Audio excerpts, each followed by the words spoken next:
If I let the Snapcasters trade, I can Ojutize command Snapcaster Mage.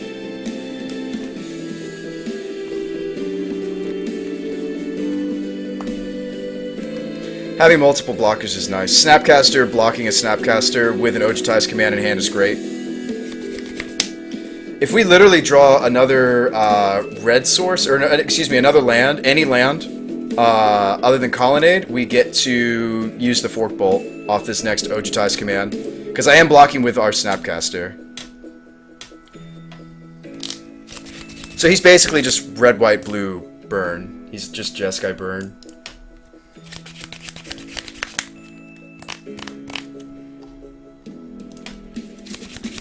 He's making my deck look good, right? Okay, Steam Vents. Okay, so I'm gonna get the information so I know what we're supposed to. No, I'm supposed to hold up Ojutize command. This is still so very live against him. The gain life is so very live. I'm supposed to just play my Steam Vents tapped and pass.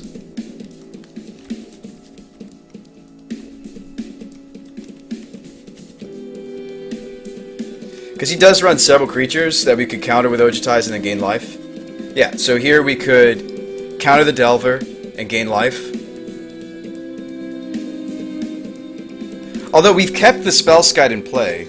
So what, even if his hand is exactly burn spell, we still live. Maybe I can start drawing with the Ojutize. I still like gaining life off this card against this particular opponent. So gain life, counter, is the mode I'm going to go with. Don't get me wrong, I love reanimating Snapcasters. Okay, his hand was a Dispel. Okay.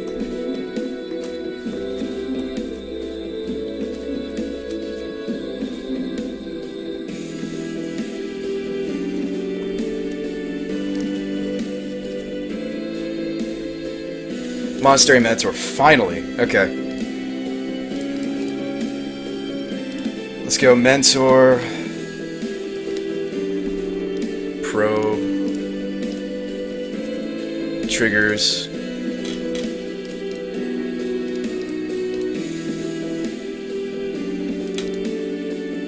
Drew another Mentor. Okay.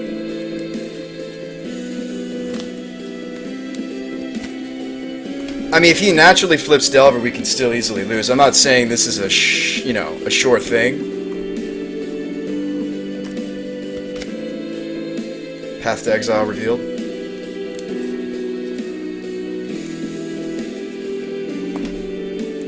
That is unfortunate. We're going to need to draw an answer to the Delver now. This is game 2, though. We already won game 1.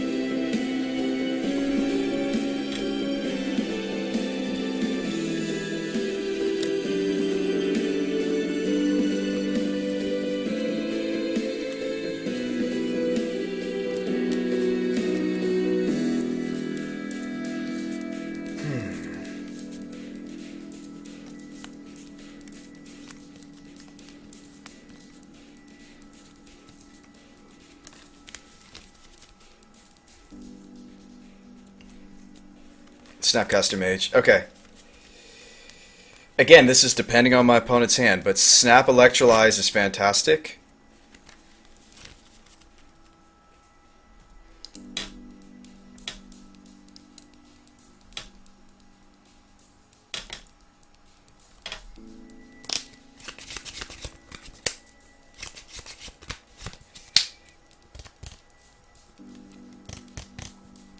Yeah, Snap Electrolyze, the Insectal Aberration is a line.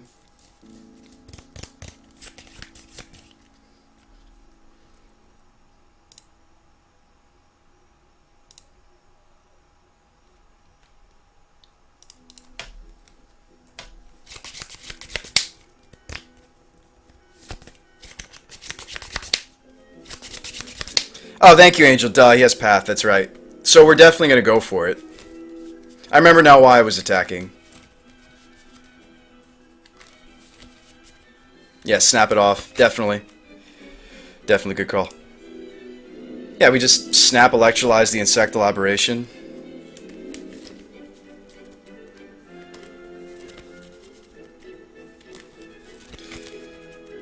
You know what, that's dangerous though. We died a top deck bolt. Maybe I'm supposed to, instead of draw the card, actually I need to be able to redirect with Skite, right? I mean, his line may be to, he may want to, path the Mentor instead of the Spellskite. We actually die to top deck burn if I go with, well, I can't change my plan now because now we might lose, unfortunate. We could have sequenced this differently. I didn't have to swing this turn. I just realized I'm opening myself up. I mean, it's game 2, so we haven't, it's okay. We haven't necessarily thrown the whole match away, but we may have just thrown the game away. We'll see.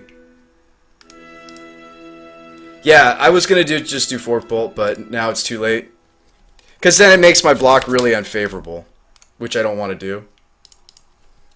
If I hadn't swung with the Mentor, Fork Bolt was fine. And probably the correct, not probably, definitely the correct line.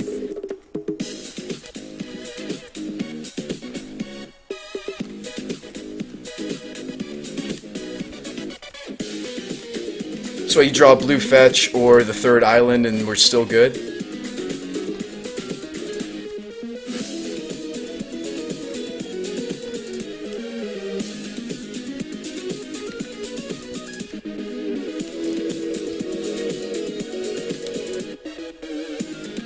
"15 minutes until the daily." By the way, guys, this is another charity stream tonight, so please, please, if you'd like to give to the Children's Hospital Network, Miracle Hospital Network, please do. I have the link in my panels. Path to Exile, the Monastery. That's what we expected. Yes. We said we were hoping to top island, right? And this is tapped, obviously, so I think I grabbed planes.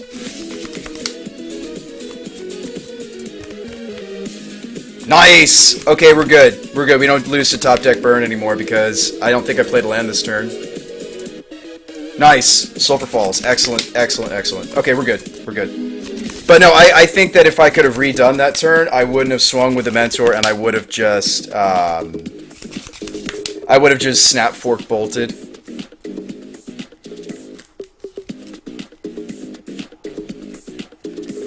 Okay, now I have no qualms just magicing him.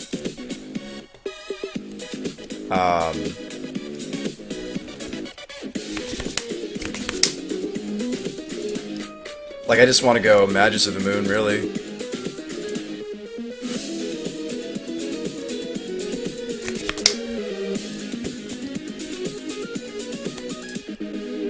Oh, I tapped wrong. I should have tapped my Steam Vents.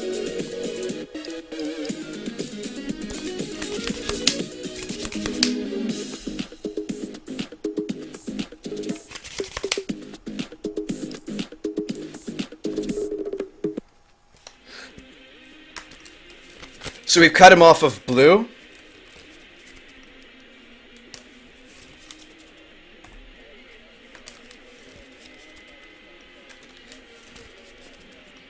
Yeah, we cut him off blue, so he only has 1 white and 3 red mana.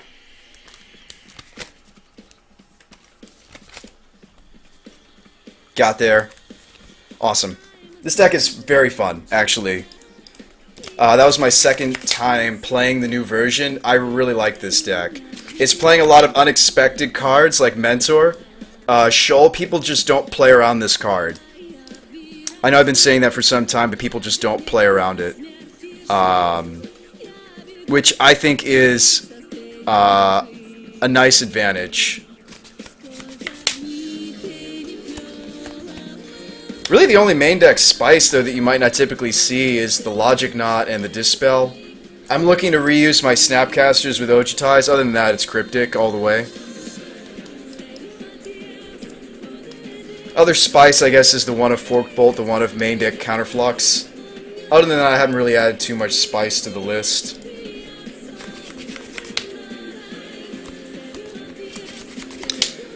There are some matchups where the Shoal is very powerful. Take Living End, for example. Normally, in the Living End matchup, you have to remand Living End, but Shoal actually is just blue-blue hard counter something like Living End, or against like Bloom Titan, you can just hard counter the Search for Titan for blue-blue. Those are the big applications for casting Disrupting Shoal on 0. Other than that, it's a pitch spell. It's an unexpected one. Basically, the goal is to land the Monastery, and your hand ideally is either, let's say, another Shoal or another 2, like the Logic or the Remand or Snapcaster, and then you have one of our 1s. So ideally, your hand is either a combination of CMC 1s or 2s when you go to resolve the Monastery. So a lot of games, I'm actually going to slow roll the Probe. I am. I may not even cast it because I want to pair it with a Disrupting Shoal. But if I have no Shoal to pair it with, another great way to use Gitaxian Probe in this deck is to just slam Monastery and then before your opponent has priority, immediately Probe.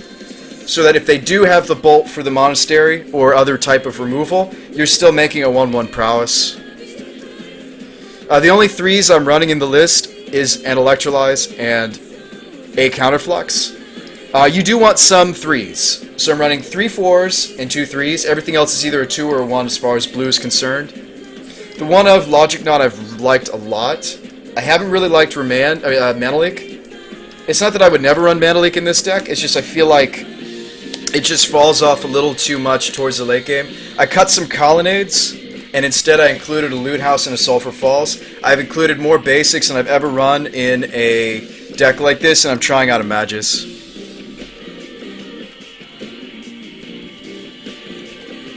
I like the Magus because we're so threat light, it's nice to have just another 2/2. I was playing against Tron the other night, and the fact that this was a 2/2, it was my only threat. I didn't draw a Snapcaster. I think at the time when I built the deck, it actually wasn't initially a Monastery deck.